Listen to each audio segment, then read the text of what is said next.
Okay, so on the bottom of the outline, it kind of has, we said F was syllabus, but where's that going to be on your, at the very beginning? We have some book pages. You will need the book.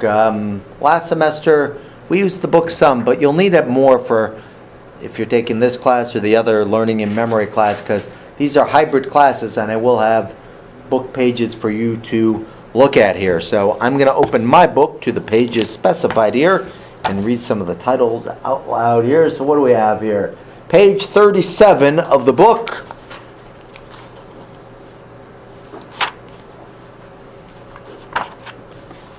On page 37, it has basically that picture of the converging circuitry.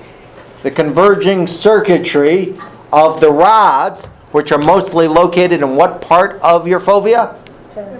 The parafovea, it kind of shows that. The cones, on the other hand, what kind of connections do they make?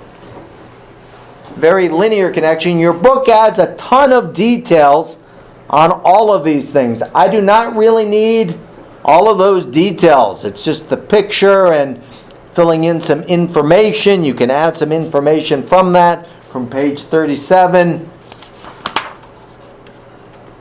Okay, I'm just double checking, restoring things.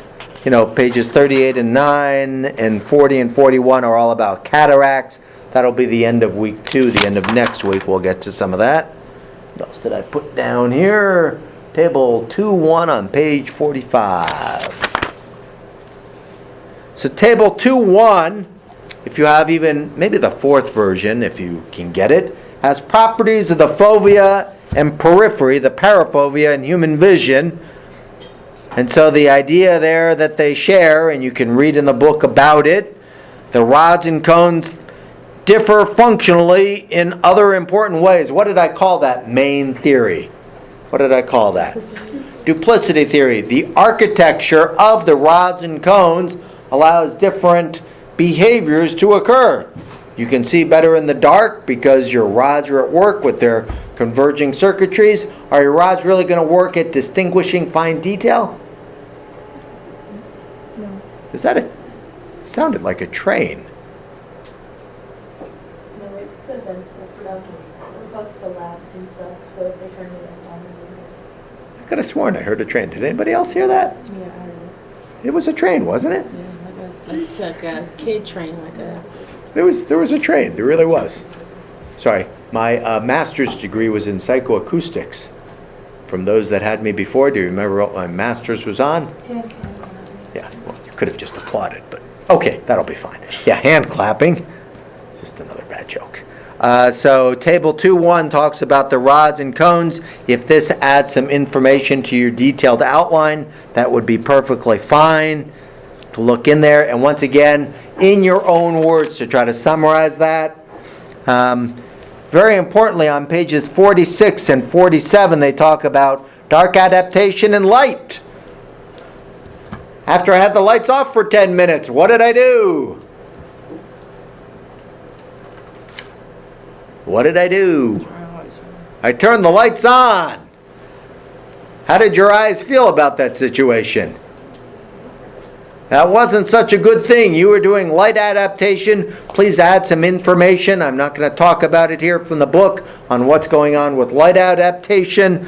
On 47, it goes over, photo pigment regeneration, what we talked about on the outline here. So add some of that from 46 and 47. Is that about it? Page 51 of your book. It actually has properties of vision. So it has the location. It talks about the scotopic system and the photopic system. The photopic is kind of the cones. Highest concentration in the fovea. Acuity is good. Color vision is good. They talk about the scotopic system, mostly on the outside. That's where the rods are. So basically, add information from version 4 or 5 of the textbook that maps back to this situation. Hopefully that makes sense. If you look at page 52, it talks about all sorts of other things. You don't need to include that for for what we're talking about today.